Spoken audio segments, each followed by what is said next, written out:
Shalom, family. Good to see you all here. Hope you're doing well. Well, we're going to talk about Donald Trump, Pete Hegseth, that were very strong coming out in 2025, pretty much throwing black men out of the military over razor bumps, complaining about DEI and diversity in the military. They didn't want it.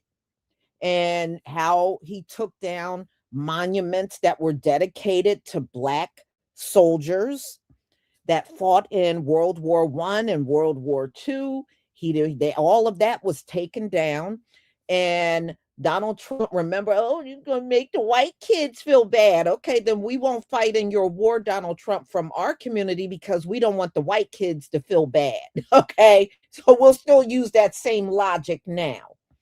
So the way I see it, Pete Hegseth, Donald Trump, stand on your square because I'm going to play back the interviews that Pete Hegseth did. And they were talking down, and I want y'all to hear these soldiers, our brothers, that got removed or they were being checked for their razor bumps and potentially removed from the military over razor bumps.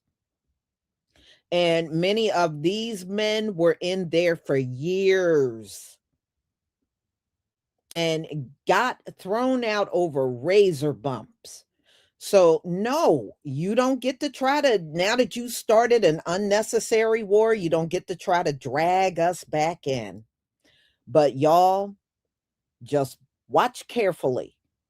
As soon as the death toll started going up each and every day, watch how fast they're going to do an about face and want all of these men that they threw out over razor bumps back. You just watch.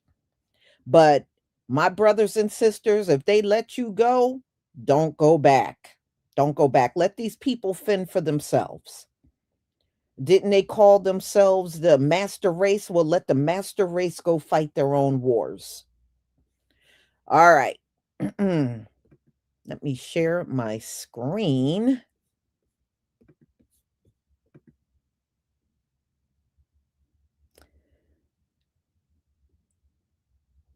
Okay, that is not the one I want. This is the one I want.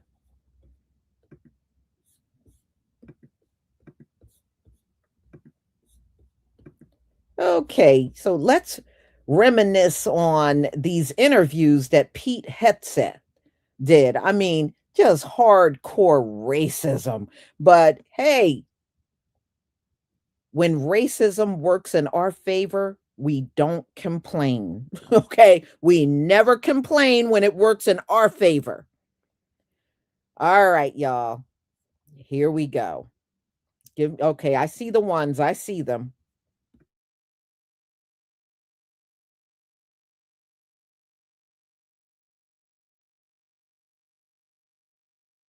How would they correct it? Well, first of all, you got to fire, you got to fire the chairman of Joint Chiefs, and you got to fire this. I mean, obviously, you're going to bring in a new Secretary of Defense, but any general that was involved, general, admiral, whatever that was involved in any of the DEI woke shit, it's got to go. Either you're in for war fighting, and that's it. That's the only litmus test we care about. You got to get DEI and CRT out of military academies, so you're not training young officers to be baptized in this type of thinking. And then, whatever the standards, whatever the combat standards were, say, in, I don't know, 1995, let's just make those the standards. And as far as recruiting, to hire the guy that, did Top Gun Maverick and create some real ads that motivate people to want to serve. I was very seriously considering ending our support of scouting altogether. We have a department to protect, after all.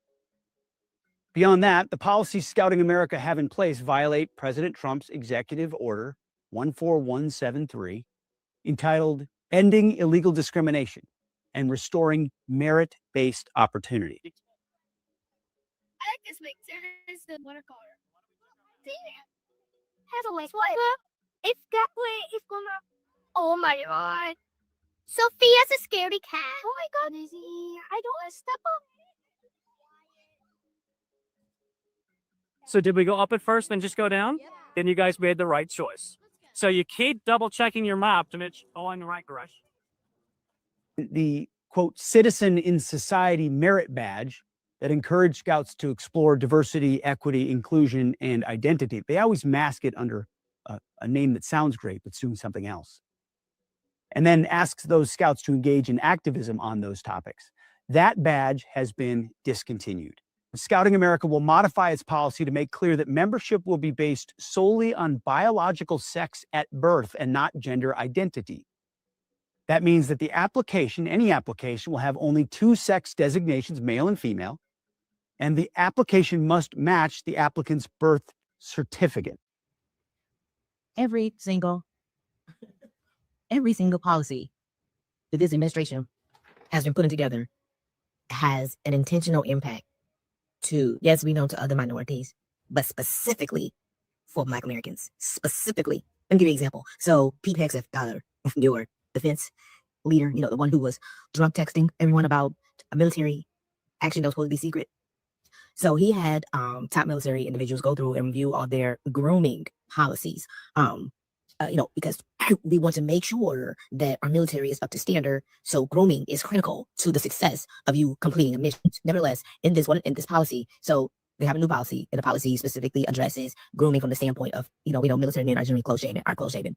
However, there are men who suffer with a condition that deals with bumps in your, basically razor bumps, everyone hairs in your face. And if you suffer with it, it's extremely problematic. I'll put the title, the actual word of what the condition is. Anyway, however, that disproportionately impacts Black men. It's no secret. This is not hyperbole. It is statistically, data says that it disproportionately affects Black men. So now the policy, even though they did away in 2019, when the current leader was the leader before, they did away with permanent waivers. And so now, the military men had to get temporary waivers. However, as of March, they've come out with another policy, which they will give a military serviceman who is suffering with that a year to treat it. And if he is not successful in treating the condition, he will be administratively removed because of razor bumps. And let's be clear. We know who is targeting. That's number one. But number two, let's be honest. So now you're trying to make sure you have an all-white military. And understand, this man himself, he believes in Christian nationalism. That's part of his ideology. And if you don't, Christian nationalism, they focus is that this should be a Christian nation, and that not all Christians, a white Christian nation. And what they're doing is, if they're going to purge the military of Black people, guess what? All they're doing is trying to create slave patrols again. Because the police forces that everyone keeps trying to say that, oh, you can't judge a whole tree by a few bad apples. No. That tree was built slave patrol. That's where police forces came from. Slave patrol. They evolved into police organizations, but they stem from slave patrol. So, friends, I'm just telling you, we need to really start being aware. I think I sound like a broken record, but I know so many of us is dealing with normalcy bias, sticking our heads in the sand, trying to be dismissive, trying not to engage, news is too. And that's a serious curious. You have to sit back and say, like, oh, I just can't deal with the news because it's too negative. Knowledge is power. Knowledge is power. But anyway, friends, this is going to impact a lot of our African American men who are in the military. And one more thing, everyone who still wants to say that you're judging me because of who I voted for, I'm sorry, stop it. This is way deeper.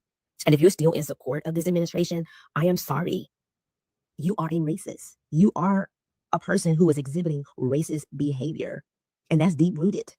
And to say anything else is disingenuous. And I'm so over people being disingenuous. So if you're somebody I know who I was cool with, but you subscribe to this administration and everything they're doing, because remember, when you vote, we told you, when you vote for this, you can't pick and choose the parts you want. You're going to get the whole thing. So anyway, folks, yes, they're trying to get rid of, we already know they've gotten rid of the DEI information, books, and everything in the military. They're trying to make it a fully white military transition, a new slave patrol. You can sit back and pretend that you don't think it could never happen. There are a lot of things that has happened that we thought would never happen. And the fact that you're still in that mindset is so concerning. Like, you need to really have some conversations with yourself. All right, friends, that's it for now. I got some more tidbits for this week because it's been interesting. What's good, Bishop family? It is 8:34. I'm about to go to bed. I'm tired. Excuse me. Sorry about that. I'm sitting up here watching a YouTube video of it's called Indisputable with Dr. Rashad Ritchie.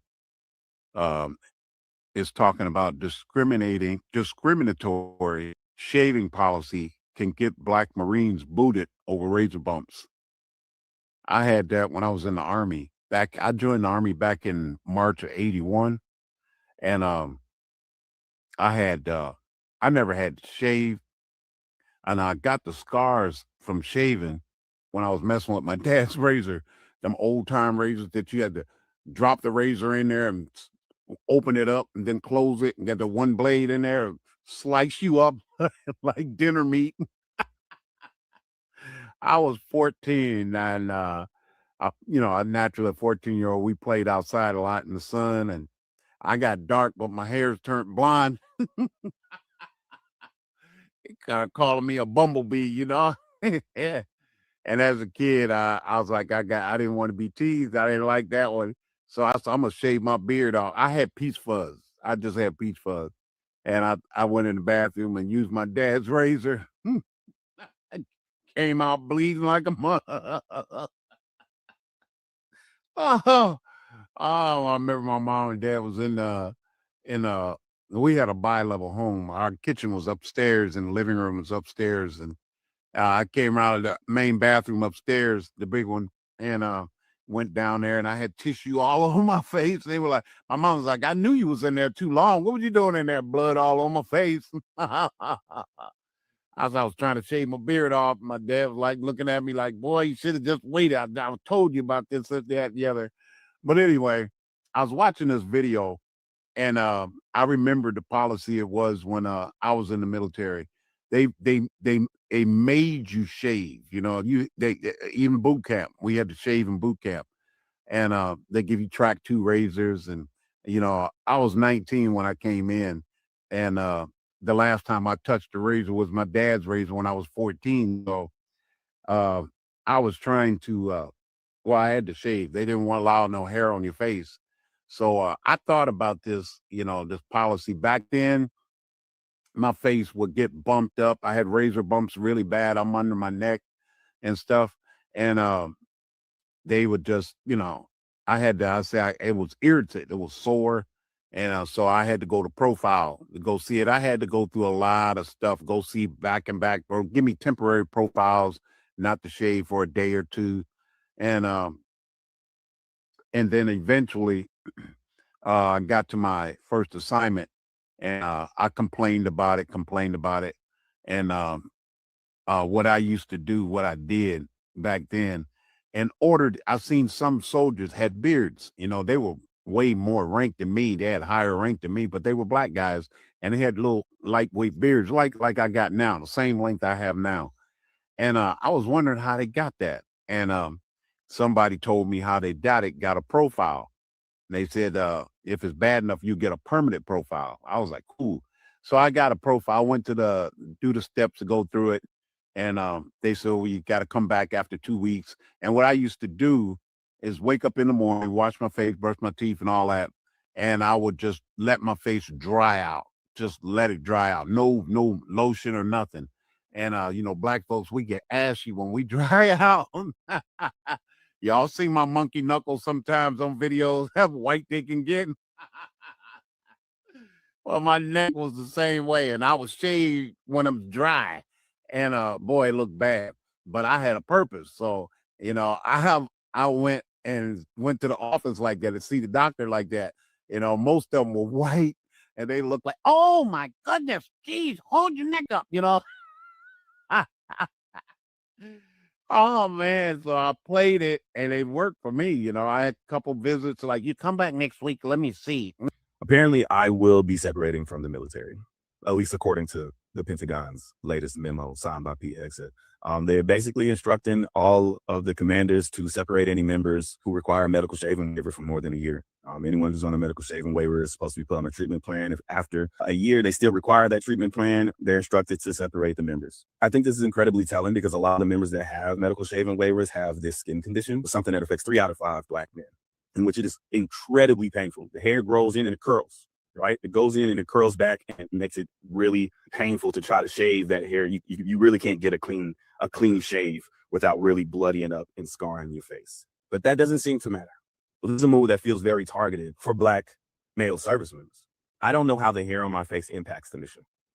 I don't know how being clean shaven is going to make me more lethal. Every photo I've ever seen of the American sniper, Chris Kyle, he has hair on his face. He has a beard. I don't think that he would have been any more lethal if he was clean shaven.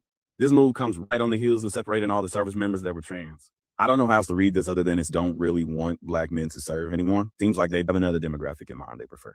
Oh, today's the day to get reevaluated, and this is, bro, this is not cool. This is fucking terrible. I haven't said shit about this. I haven't said nothing, but I'm gonna say something today because first off, it's just painful as hell. It's just painful. And second, dude, to all these people, like, I'm just gonna talk my shit today because I'm tired of it. Like, to all these people who never had to deal with this, oh, you're shaving wrong. You just don't know how to shave. I'm 26 years old, okay, man. Like, I'm pretty sure I know how to shave, and with all this technology we got today, that I could figure out different ways of trying to shave. And I've tried things. Don't think I just, hey, dry shave. No, that's not it, okay?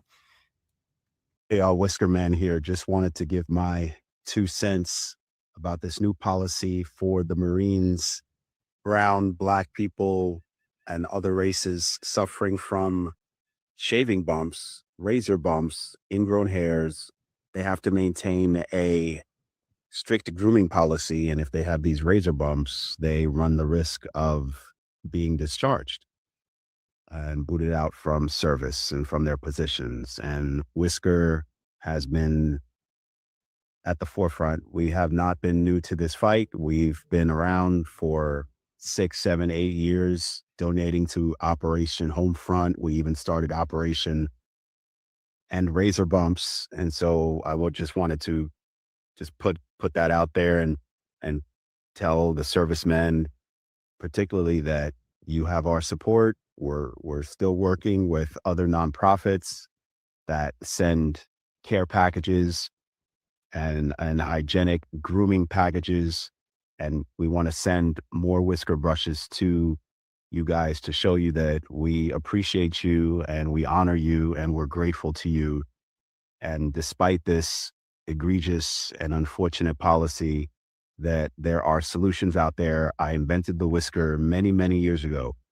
This is 10 years now, and no razor bumps, no ingrown hairs. Read the reviews, no chemical solution. It's all about exfoliation with the right product. And so I want to thank everyone for supporting the whisker and being there from the beginning. If you check out our posts, you'll see that we've been in this fight and we're not going to stop. So thank you for your service. Keep up the good fight, and we got your back. Stay smooth.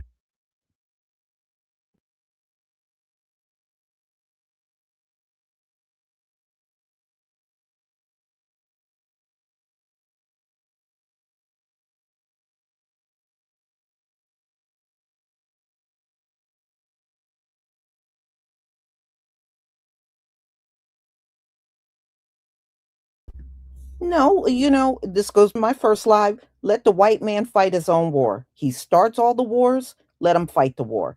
If, this razor bump stuff is just a sneaky way to get our people, especially our men, because men like Pete Hegseth, he got problems and issues with black men.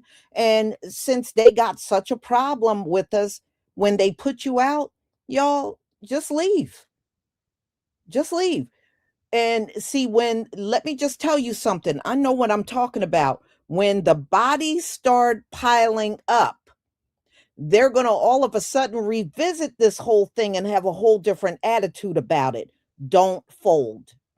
Don't fold. If they don't want our men in their military, then so be it. If they have a change of heart, you don't have a change of heart. Stay out of it. Stay out of it, for real. For real. If they want to lose their life on a battlefield, let them do it. They should be the ones doing it anyway. You start all the damn wars. Who else is supposed to be out there other than you? So if they want their all-white military, they got their big chance to do it now. Let them have it. Let them have it. America, you will never win with an all-white military. You will never win. That's why every single war, our people had to step in there, because you can't win without us. And you're not going to win this one without us either. But I would prefer my men and women be at home with their families than to be overseas running the risk of losing their life on a battlefield over a war they have nothing to do with. Nobody from our community has done a damn thing to an Iranian. And we have no business going over there, just like, go reflect back with Muhammad Ali when they were trying to get him to fight in Vietnam. And he said, no Viet Cong has ever done anything to me. No Viet Cong has ever called me the N-word. I said, that's right. They don't do anything. They don't be oppressing me.